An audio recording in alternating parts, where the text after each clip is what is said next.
Merci beaucoup, Clément, pour l'invitation et Alexandre. Et ravi de prendre la suite de Chloé qui a bien planté le décor. Finalement, mais je vais peut-être, je ne vais pas dire que je vais simplifier, mais en tout cas, j'hésitais dans ma présentation, et je vais utiliser des slides, normalement vous les voyez, à faire quelque chose d'un peu théorique sur le point de vue du secteur financier, qui est celui sur lequel je travaille. Et au final, à la dernière minute, j'ai plutôt réorienté ce que je vais vous présenter sur quelque chose d'un peu plus oui, simple et concret sur le positionnement et l'interprétation du système financier au travers juste d'une petite analyse de texte, d'un texte récent. Alors, j'ai essayé de tourner mes slides, voilà. Un texte récent qui a été produit par le NGFS, donc le réseau des banquiers centraux et superviseurs financiers pour verdir ce système financier, NGFS en anglais. Donc c'est une déclaration, un positionnement formel qui a été diffusé il y a quelques semaines à la suite de la publication de plusieurs rapports, notamment sur la prise en compte de la biodiversité par cet œil un peu macro qu'ont les superviseurs financiers et les banquiers et les banques centrales. C'est un document que je vous incite à lire, il est très court, hein, ça fait 4 pages. Donc là, je vais faire quelque chose d'assez linéaire et simple, limite naïf, en prenant juste les 9 petits paragraphes qui sont proposés dans ce texte, et essayer de voir où est-ce qu'on a une notion de matérialité simple et où est-ce qu'on trouve des notions ou des liens avec cette notion de matérialité double. Donc le terme est utilisé nulle part, ni l'un ni l'autre, hein, mais donc on va décrypter dans les termes utilisés, voir finalement sur quel fondement le NGFS s'appuie. Oui, le NGFS, juste pour info, si vous ne connaissez pas, c'est une organisation qui a 5 ans maintenant, enfin 4 ans et demi, qui est composée aujourd'hui j'ai regardé tout à l'heure, ça change toutes les semaines, de 114 institutions, donc superviseurs et banques centrales, donc à l'échelle globale, donc ça commence à représenter, si ce n'est la totalité, en tout cas une grosse, très large majorité des institutions mondiales, à la fois du côté des pays riches, tout comme des pays moins riches, voire pauvres, sachant que les systèmes financiers de ces pays, des différents pays, sont très différents, sont développés de manière très différente. Donc, voilà pour ça. Alors, le titre du document en question donne déjà une réponse un petit peu, puisque c'est le positionnement sur ce qui... Alors, le texte est en anglais, hein, désolé, je vais essayer de faire la traduction simultanée. Sur ce qui est donc intitulé comme étant les risques financiers liés à la nature. Donc on va voir déjà qu'on a un positionnement, enfin je ne donne pas la réponse tout de suite, mais c'est un peu dans le titre. Vous voyez donc entre les lignes, on est toujours sur un positionnement de matérialité simple. Mais allons voir un petit peu dans les détails comment la problématique est présentée. Alors, je dois faire juste un petit peu de ménage sur mon écran pour réussir à tout voir. Laissez-moi juste une seconde, s'il vous plaît. Voilà, je vais faire comme ça, pardon, désolé. Donc, je ne vais pas vous lire le texte en entier, mais essayer de me focaliser sur quelques passages. Donc, typiquement, le premier paragraphe qui définit un peu le périmètre d'action du NGFS s'appuie sur un premier rapport sorti en 2019 où clairement, le périmètre déjà définit qu'on n'est pas que sur le climat, mais plus largement sur l'environnement, sur la nature, avec une perspective de risque, donc de risques environnementaux.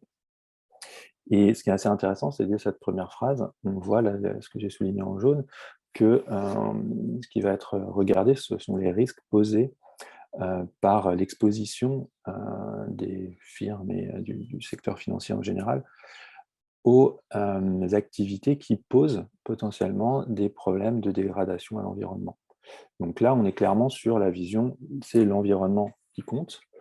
Donc c'est une vision, je simplifie un petit peu tout ce qu'a pu dire Chloé, mais en double matérialité, tout en reconnaissant évidemment l'autre partie qui est soulignée en rouge ici, donc les risques auxquels le secteur financier est exposé.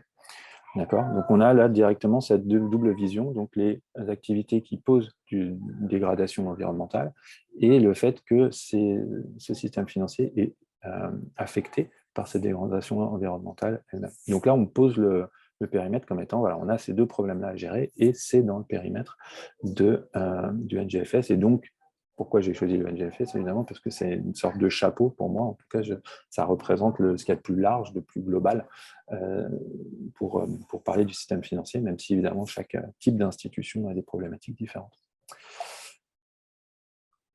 Donc quand on passe au second paragraphe qui traite de la responsabilité, donc il y a un positionnement assez intéressant qui, du coup, remet quand même au centre du jeu les gouvernements sur la responsabilité pour traiter de ces dommages environnementaux, tout en appuyant le fait, pourquoi il s'y intéresse, le fait que le secteur financier a évidemment un important rôle complémentaire à celui des gouvernements pour traiter de ces sujets, et en particulier la perte de biodiversité qui est explicitée là.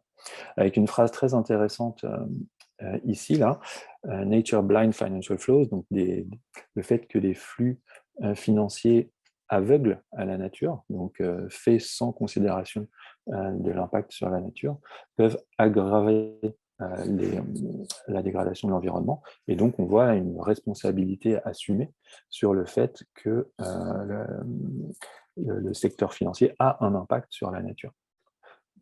Là, même s'il y a écrit potentiellement, donc peut avoir un impact sur la nature, donc structurellement, dans la manière dont il fonctionne, puisqu'il finance l'économie, et que là, on est dans une perspective où on assume que l'économie a un impact sur l'environnement. Et en revanche, donc là, on est vraiment dans une perspective double matérialité, j'ai envie de dire, mais on retombe sur, à la fin du texte, sur le fait de ne pas regarder suffisamment ou pas bien traiter ces impacts sur l'environnement, peut conduire à une sous-estimation des risques financiers liés à la nature, voire leur amplification. Donc, la conclusion de ce petit paragraphe, c'est sur la vision matérialité simple, à savoir les risques financiers sont ceux qui sont dans le radar de ces organisations-là. Et on va le voir de manière de plus en plus précise au fur et à mesure. Donc, dans ce troisième paragraphe, on est sur le rôle de la finance, avec encore un positionnement assez fort, je trouve, dans les mots qui sont utilisés. Typiquement, là, tout en haut, le rôle du système financier peut être de contribuer à ralentir, arrêter ou même inverser les phénomènes en cours de perte de biodiversité. Donc là, on a vraiment un rôle fort de la finance dans ce processus. Et ils font appel à une citation de la Convention, enfin d'un texte dans le cadre de la Convention sur la diversité biologique, qui est toujours en cours de négociation, sur la nécessité de transformer les systèmes économiques et financiers pour arriver justement à faire à prendre tout ce rôle. Donc c'est assez intéressant parce que là on voit que le rôle du système financier est central sur nos questions de dégradation de la biodiversité, donc on est clairement dans un spectre de matérialité double, et même si ce n'est pas le NGFS qui le dit, c'est le NGFS qui le cite, on cite le fait qu'on semble avoir besoin de transformer le système financier, le système économique et financier lui-même, pour espérer avoir prendre ce rôle de renverser, on va dire, la vapeur sur l'impact sur la biodiversité en particulier. Donc voilà, là le cadre est planté de manière assez forte, je trouve, en reconnaissant donc, la double matérialité de la problématique vue du système financier, avec pour autant déjà des petits bémols qu'on sent. Typiquement, ce qui est mis en avant dans les lignes suivantes, c'est essentiellement la mise en transparence. Alors de quoi, c'est pas précisé, mais la mise en transparence, a priori, on va le voir plus tard, des risques financiers liés au climat ou liés à la biodiversité. Et donc on est loin d'un objectif de transformer le système économique et financier. Là, on dit qu'on va potentiellement résoudre le problème en mettant en transparence les risques. Et on va le voir plus tard, c'est encore plus clair. Donc là, justement, ce paragraphe-là se focalise clairement sur qu'est-ce que les acteurs du secteur financier, aussi bien du point de vue des institutions financières individuelles, de chaque entité, ou du système plus largement avec ses régulateurs et superviseurs. Et on voit justement, donc ce qui est mis en avant ici, ce sont toutes les conséquences de ces risques liés à la nature, qui sont définis comme surtout des risques liés à la nature, mais qui ont un impact sur le système économique, macroéconomique, financier, en termes de risques financiers pour ces entités individuelles, et qui peut mener même jusqu'à un risque de déstabilisation du système financier. Donc là, on parle de crise financière, de crise macro-financière, et beaucoup, alors il n'y a pas les notes de bas de page nécessairement, mais le lien qui est fait, c'est clairement avec la crise financière globale de 2007-2008, qui est un peu le référentiel d'action aujourd'hui des superviseurs sous l'angle macro-prudentiel. Le terme matérialité est utilisé là en bas du texte. Clairement, matérialité de quoi? Donc, de ces risques financiers liés à la nature. Hein, c'est le texte qui devient central à présent. Donc, on est clairement là dans un contexte de matérialité simple, après avoir bien posé le décor sur un cas de double matérialité. Et j'ai souligné le terme mandate ici, parce qu'en effet, toute la question qui va se poser, c'est dans quel cadre des autorités financières, superviseurs, banques centrales, ont-elles un mandat pour traiter de ces sujets-là, au-delà de la matérialité simple, justement.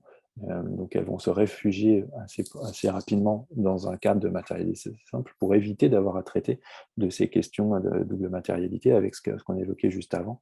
Comment est-ce qu'on définit ce qui est souhaitable, ce qui est notre référence, nos référentiels, qui du coup sort a priori du mandat des banques centrales, et surtout elles insistent sur le fait que c'est vraiment pas à elles de définir ce qui est souhaitable et ce qui est une référence de stabilité climatique ou d'idéal de niveau de biodiversité. En continuant un peu, donc là, étape après étape, ce terme de nature-related financial risk, donc les risques financiers liés à la nature, devient central et devient quasiment le seul angle sous lequel on traite du sujet. Donc d'autres termes plus précis là, sont évoqués pour montrer à quel point c'est important. Donc en particulier donc, sur des questions de valorisation des actifs financiers, de probabilité de défaut dans le cadre de toutes les activités de crédit, et plus largement de la détérioration donc, des performances financières des différentes entités considérées, suite donc à la dégradation de la nature en général et de la biodiversité en particulier dans le cadre de ce petit papier. Donc c'est exactement ce qu'évoquait Chloé tout à l'heure. Là, voilà, on définit un peu ce qu'est la perspective principale du risque financier, donc lié à la dégradation de la nature. Donc on est en matérialité simple. Là, à ce stade, il n'y a plus de doute. On a évacué quasiment tout ce qui est lié à la double matérialité. Ce paragraphe-là est sur la difficulté de mise en œuvre. Alors, pour moi, l'essentiel de ce qui est évoqué là, c'est la complexité de calculer ce risque financier lié à la dégradation de la nature.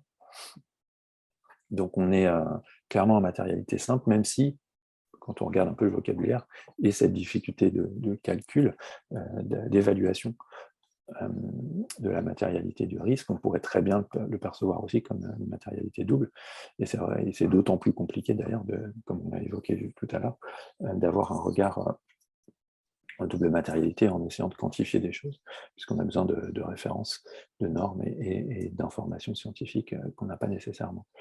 Donc voilà, on reste sur la matérialité simple, et ce qui est mis en avant ici, c'est que c'est très compliqué de calculer ce genre de choses. Je dis vraiment calculer, parce que le superviseur, le régulateur, les banques centrales vont vraiment avoir un œil quantitatif sur ces choses-là, et donc si elles ne peuvent pas calculer un risque, elles estiment que le risque n'est pas vraiment matériel, ou en tout cas pas dans leur périmètre, pas dans leur mandat, puisque c'est sur la base essentiellement, le narratif, c'est sur la base de choses quantifiées, quantitatives, qu'elles vont pouvoir agir. Donc, le problème étant que si du coup on n'arrive pas à le quantifier, est-ce que pour autant il n'y a pas de problème? Et c'est un peu le nœud dans lequel on est aujourd'hui, parce que pour en reparler après, c'est pas mal ce sur quoi je travaille. Le fait de ne pas pouvoir quantifier est un peu une sorte de définition. C'est un peu on peut démontrer qu'il est impossible de quantifier ce genre de risque, du fait qu'on soit en situation d'incertitude radicale sur ce qui peut se passer dans le futur et surtout à long terme, et que du coup on se retrouve dans une impasse. Si on veut calculer, on ne peut pas calculer, et donc pour autant, qu'est-ce qu'on fait? J'avance un petit peu. Donc là, ce qui est mis en avant, c'est que, et c'est assez intéressant parce que donc le secteur financier au sens très large du terme, et c'est vrai en particulier pour le NGFS, a vraiment commencé à se focaliser sur ces questions-là par le climat, donc aujourd'hui ouvre avec la biodiversité, et admet qu'il faut faire le lien entre les deux. Alors c'est quelque chose qui peut paraître intuitif, mais qui a été reconnu que relativement récemment. Ça fait peu de temps que vous avez dans les travaux du GIEC des mentions de la biodiversité, et le premier rapport joint entre l'IPBES et l'IPCC, donc le GIEC et son équivalent sur la biodiversité, n'est sorti que l'année dernière. C'est la première fois que ces deux communautés scientifiques travaillent ensemble et font référence à leurs travaux respectifs. Donc la finance, quelque part, là, pour une fois, n'est pas trop en retard, les superviseurs non plus, puisqu'ils admettent qu'il faut le faire de matière conjointe, mais évidemment, ça ne fait que complexifier notre affaire et rendre les prises de décision plus complexes. Donc là, pareil, on pourrait très bien travailler avec un œil matérialité double. Pour autant, c'est encore que les conséquences économiques et financières, les stabilités financières, etc., qui sont mises en avant, donc on reste dans un cadre de la matérialité simple. Donc, on s'approche de la conclusion de ce document. Donc, quelle responsabilité pour les autorités financières? Donc là, ce que propose le NGFS, pour conclure, c'est donc de définir un peu ce sur quoi les autorités financières peuvent agir. Donc, le mot-clé science, c'est pour ça que je l'ai évoqué tout à l'heure, donc se rapprocher des publications scientifiques, de ce que des leçons que l'on peut prendre du travail des scientifiques. Donc, beaucoup de liens avec ces deux organismes, IPBES et IPCC. Donc, voilà, ça devient un cadre de travail pour la finance. Clairement, ça peut très bien être vu en double matérialité. À ce stade, il n'y a pas de problème, voire même ça incite à prendre la stabilité du climat comme un tout, par exemple, comme un objectif en soi, et pas forcément au travers du prisme d'une matérialité financière. Un gros enjeu sur les données, donc je crois que Maxime reviendra là-dessus plus tard. Les données, parce que, alors d'un côté, on a besoin de comprendre, et donc on a besoin d'information. Là, je prends le terme information comme synonyme de données, pour prendre des décisions, avec le gros souci, on pourra en discuter, que les décideurs en général, et les financiers en particulier, vont avoir tendance à se retrancher derrière ce manque apparent de données pour, du coup, justifier de ne pas prendre de décision, de ne pas agir, parce que les données ne sont pas assez, on y reviendra, je pense, pas assez nombreuses, pas assez claires, pas assez précises, pas assez robustes, pas assez standardisées, pas assez comparables. Et donc, tant qu'on n'a pas ça, on ne peut pas prendre de décision. Donc, c'est ce qui pose un gros problème, parce qu'à mon sens, justement, l'information du premier point, c'est-à-dire la science, c'est qu'on a largement suffisamment d'informations pour prendre des décisions aujourd'hui. Et donc, se retrancher derrière le fait qu'on n'a pas assez de données, c'est juste une sorte d'excuse pour repousser le moment où on prend des décisions. Et ça fait 30 ans que ça dure. Je vous rappelle que l'IPCC, le GIEC, a été fondé en 1988.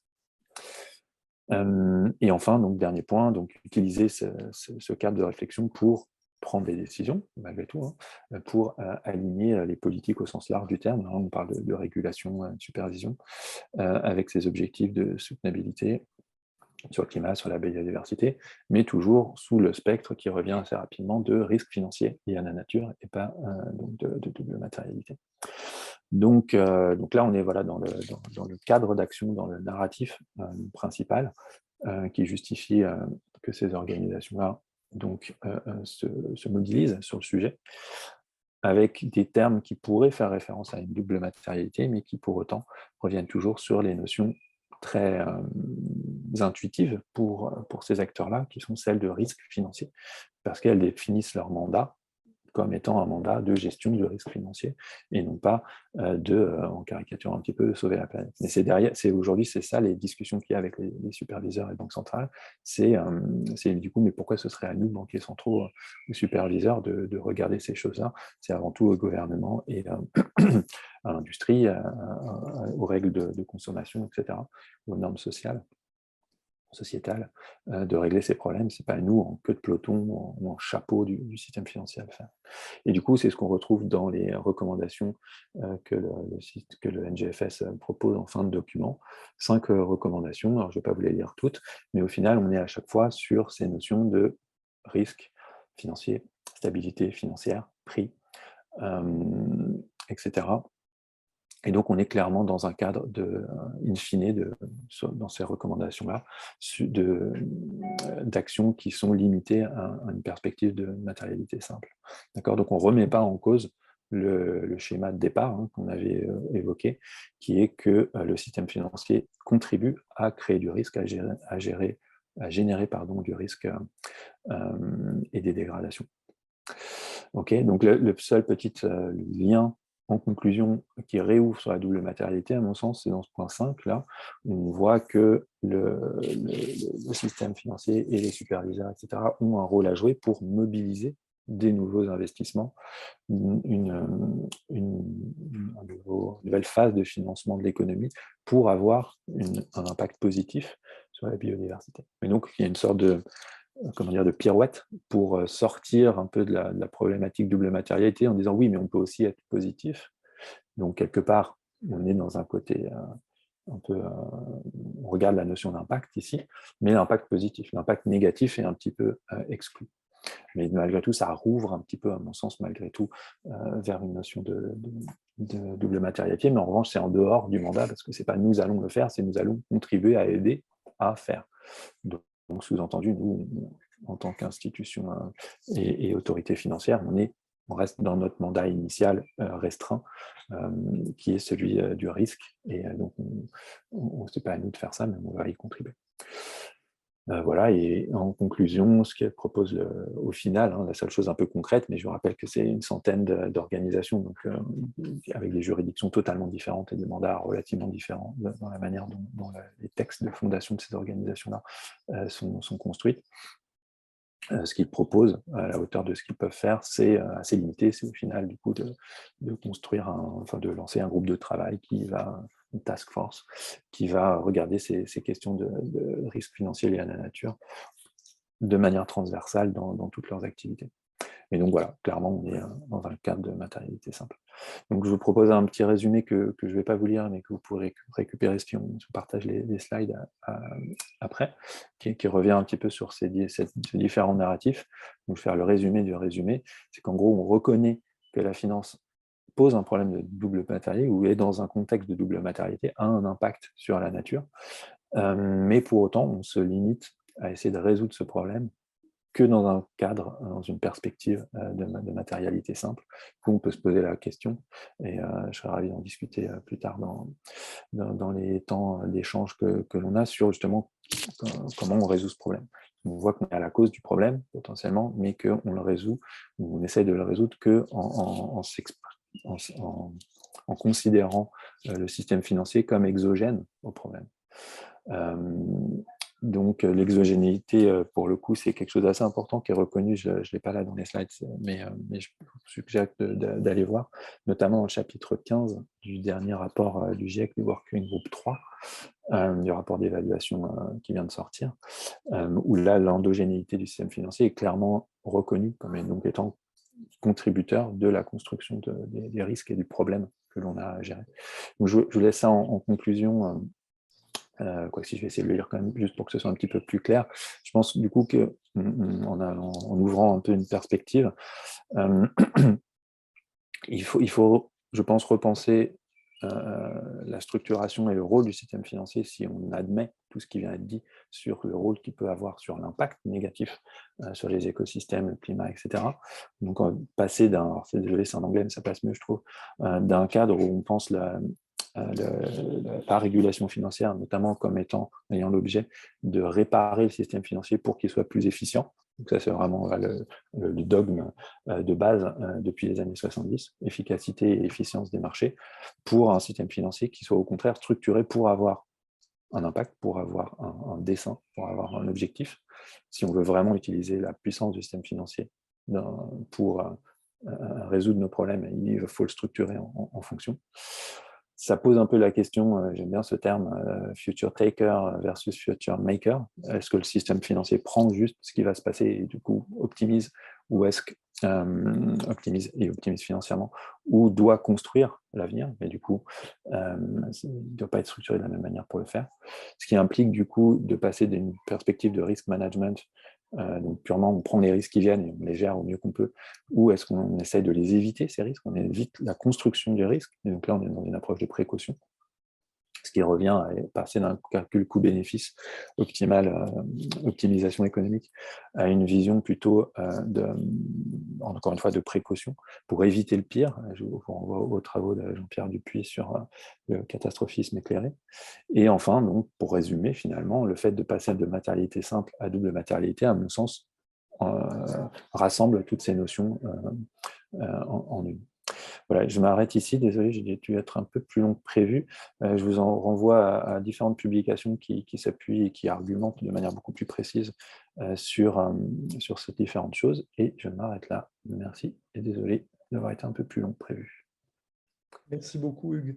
Alors, il y a des questions qui apparaissent à la fois dans le question-réponse et là auquel peut-être vous pourrez donner quelques éléments par écrit et on reviendra dessus pendant le débat. Mais il y a aussi une question dans le chat qui est: le secteur financier englobe le secteur de l'assurance. Or, on parle de plus en plus d'un monde qui ne sera plus assurable. Quelle est la position du régulateur sur ce secteur dont le métier est de gérer du risque? Comment ce secteur pourra-t-il poursuivre son activité s'il ne peut plus calculer le risque? Alors, c'est une question immense. Si on pouvait l'effleurer pendant 2 ou 3 minutes avant de faire une petite pause, et on y reviendra de toute façon dans le temps de débat à la fin de la matinée. Ok, oui, en effet. Alors, le secteur de l'assurance n'est pas celui que je maîtrise le plus.